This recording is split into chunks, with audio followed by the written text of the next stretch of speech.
Good afternoon, my dear students. Today we are going to say new topic physical and chemical changes. Everywhere around us we can see different types of changes. So basically the changes are divided into physical and chemical changes. So today I will show you some experiments and you have to tell which is physical change and which are chemical changes. So first of all you can see this rubber band, right?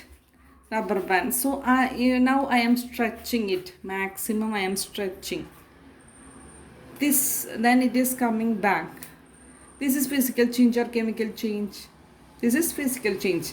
This is changing, but no new substance is producing. It is coming back, right? So this one example of physical change. Now let's see. Now I am adding, this is water. Now I am adding sugar to this glass.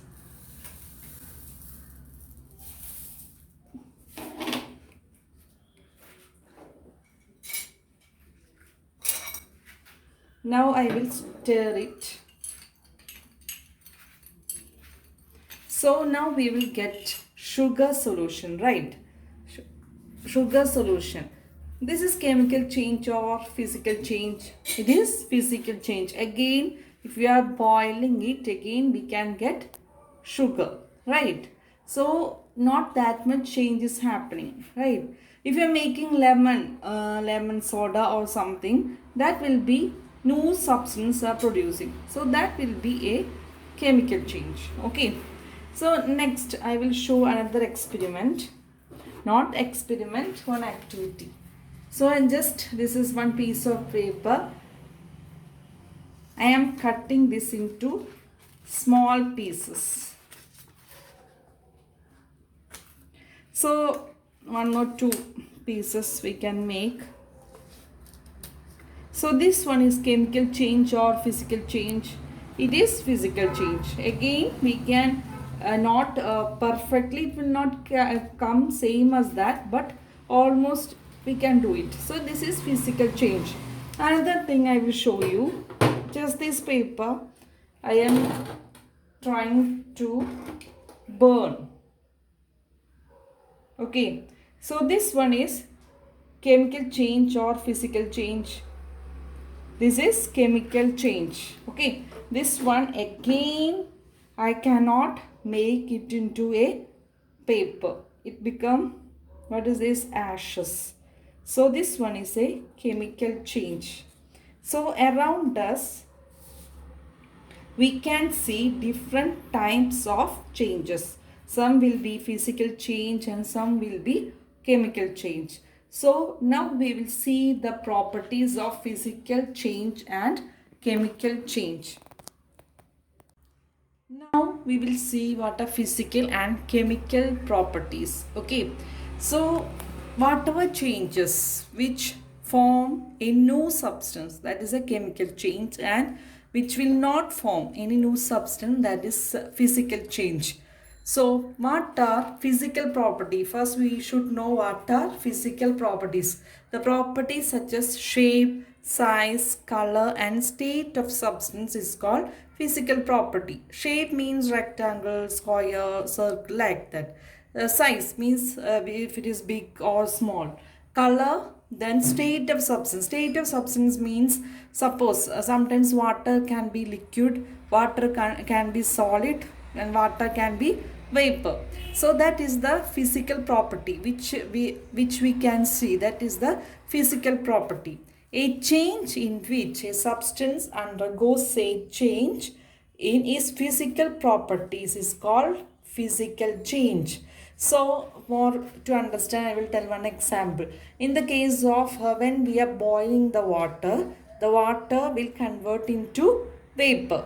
Again, if you are keeping one plate or something on that, this steam will go and touch the that vessel, and again it will convert into water. So that is a physical change. Same like that, if we are freezing the water, it will form ice, right? Again, if we are keeping outside from the fridge, outside in the room temperature, again the ice will convert into water. That is a physical change. So a change in which a substance undergoes a change in its physical property is called physical change. Okay. A physical change is generally reversible. Reversible means we can get it back. Okay, suppose ice. The water is changing into ice. Again the ice is coming back into water, right? That is reversible. Okay, in such a change no new substance is formed. That only changing, the shape may be changing, size may be changing, color may be changing, and state of substance is changing, but again it is coming back to its original form. So that is the properties of physical change. Okay, so these are the points you have to keep in mind to start when you are studying the physical changes. Okay, then I will tell one example. When your mother is keeping milk to change into curd, you know how curd is formed. We will keep the milk and we will add 1 teaspoon of curd, which already maybe it will be there in your home. It will slowly, it will change, that milk will change into curd. Again, can we get that milk back? Once it is changed, the curd is changed, again can we get that milk? No, we will not get milk back. The curd that once changed, it is changed. That is irreversible. Okay, so a change in which one or more new substances are formed is called a chemical change. New thing will form. It cannot get the original form. That is known as the chemical change. A chemical change is also known as the chemical reaction. So digestion of food, when we are eating anything, chapati, rice, after digestion, can we get it back in that form? No. So that is a chemical change. Digestion of food, ripening of fruits, then fermentation. I said you right, that is changing of milk to curd, that is known as the fermentation. And so many other examples are there. These all are the chemical changes. So, and it is irreversible. We cannot get it back. So many other examples are there. I will show you one by one.